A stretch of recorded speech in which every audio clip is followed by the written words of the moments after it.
All right. Well, finally, I can say welcome, everyone. Thank you so much for joining us tonight. Eric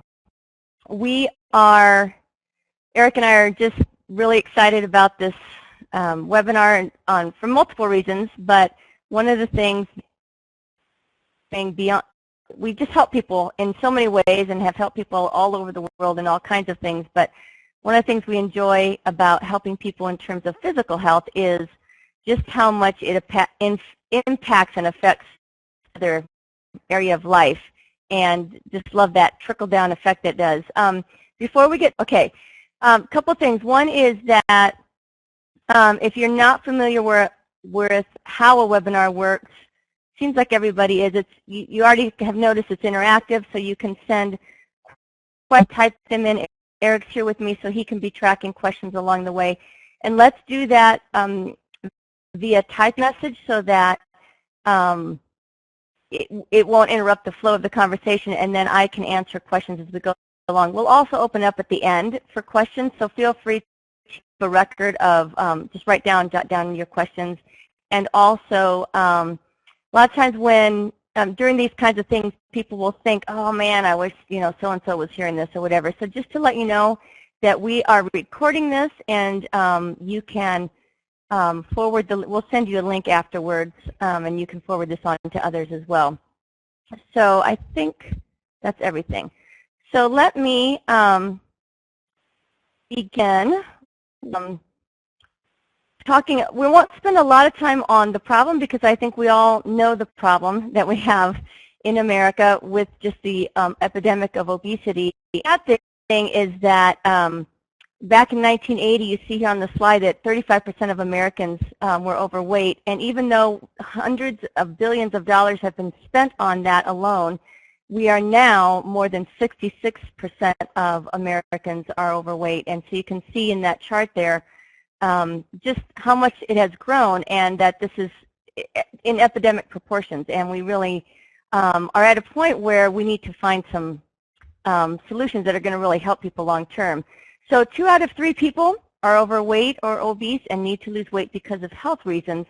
And that's the one thing about weight, is that it's not just, the more weight I gain, the less mobile I am, and but it also affects my health and other areas of life as well. So here's a list of some of the things that are consequences because of unhealthy weight and obesity. We won't go through all of those, but you can see on the screen there that there's quite a few of them there, and they're very serious ones. And in reality, if we can work at this issue of overweight, and learn how to get healthy weight management, it can actually help to eliminate and alleviate and start diminishing some of these other health problems that we have. And then, of course, there's the financial cost. Beyond just the physical and health costs, there's a financial cost. It's actually estimated that in 2020, the projections are that the cost for obesity will hit as high as it. So it's a very expensive problem to have as well. And then there's also the intangible cost, the physical restrictions, the low self-esteem, any kind of discrimination, just reduced quality of life. In many ways, I was just talking with a friend the other day, was just saying that there were several things that they were invited to that they just couldn't go specifically because of weight, and just how sad and tragic that is. So we want to help people with that process, and one of the things that we want to spend, we want to spend the majority of our time on the solution and not the problem. So we're going to switch over and talk about, so what is a healthy, safe, natural alternative to that. And I'm going to invite my sister to speak. Hopefully we can get the sound to go right so that everyone can hear her. We'll see how that goes. But I want to turn it over here to Wanda here in just a minute. Wanda is, I'm really happy to have her here, not just because she's my sister, but she's a clinical dietitian and has a wealth of information, has helped many people with healthy weight management. And I'm going to kind of jump around while she's talking. She actually offered to join us on this call tonight, even though she's in the process of getting ready to leave for a trip to Mexico. She earned a trip to Mexico, the International Shackley Convention. Time you've earned an international trip? Yes, this is my first trip I've earned. First one. Okay, yeah. So she's hasn't had a chance to see all the slides that I have. So as she's talking, I'm going to kind of bounce around through some of the slides that might fit what she's saying, but she may not, address them specifically. So just want to put a little disclaimer out there.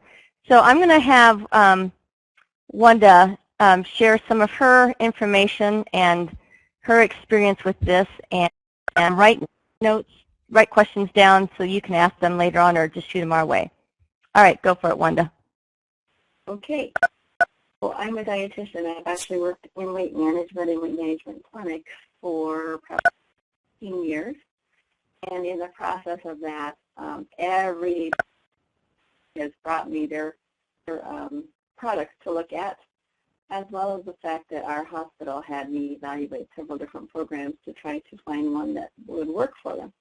And there's a real problem with diets. I don't like the word even, because we just think we're going to do this program for a short time and it will fix everything, and then we can jump back into life as we know it before. We really need to change our way of life.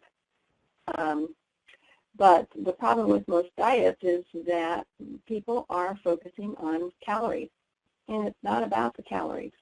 It's about what is happening down at the cell level with our cells that make us store the calories that we're eating instead of using them.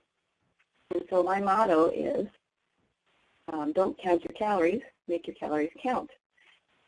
And that to lose weight, yes, that's a good thing, but we want to lose it wisely, and we want to do it healthfully. And so the problem with most meal plans or diet programs is that they're just focusing on calories.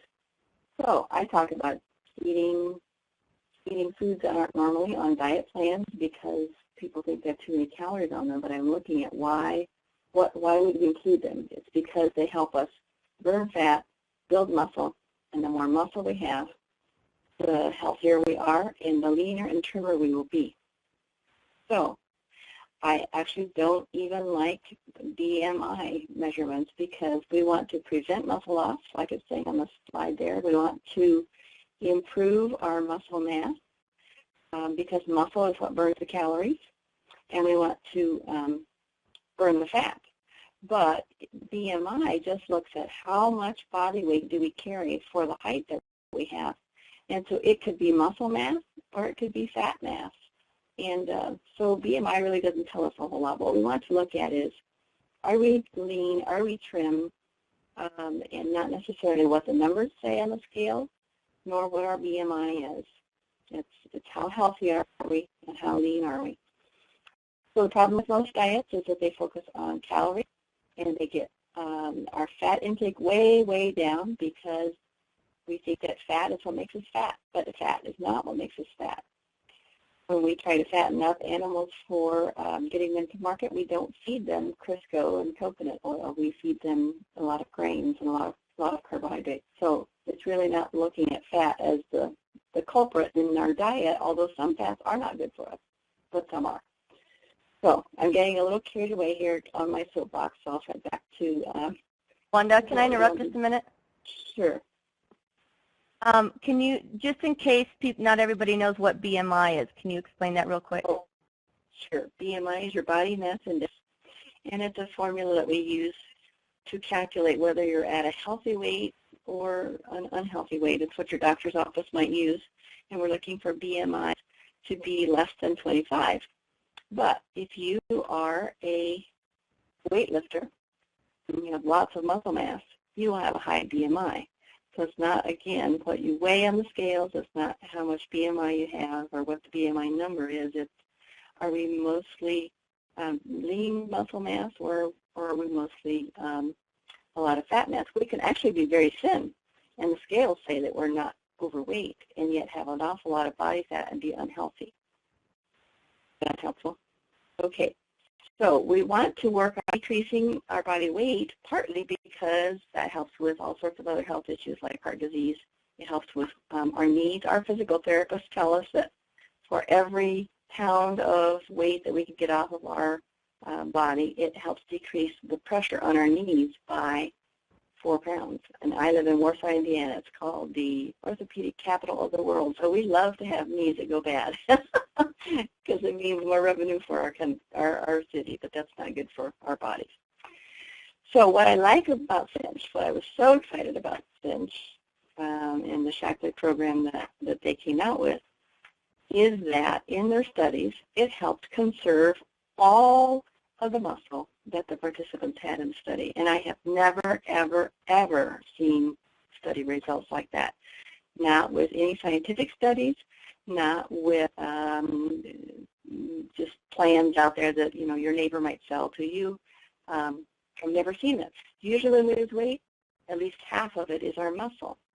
And so as you're looking at the slide there, in the study, the yellow line with the red dots, you can see that their muscle mass actually went up because they were maintaining all the muscle that they had, and then if they were working out, they might build a little bit. But the typical dieting scenario, like it shows there, is that the average person loses 50 to 75% of their weight as muscle mass. So when we're done dieting and we go back to eating our regular weight, we have less muscle mass left, and it's only the muscle cells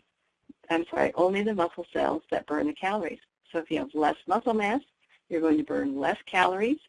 Therefore, you have to eat even less than you did before, or you'll gain weight. That's why we get the yo-yo dieting.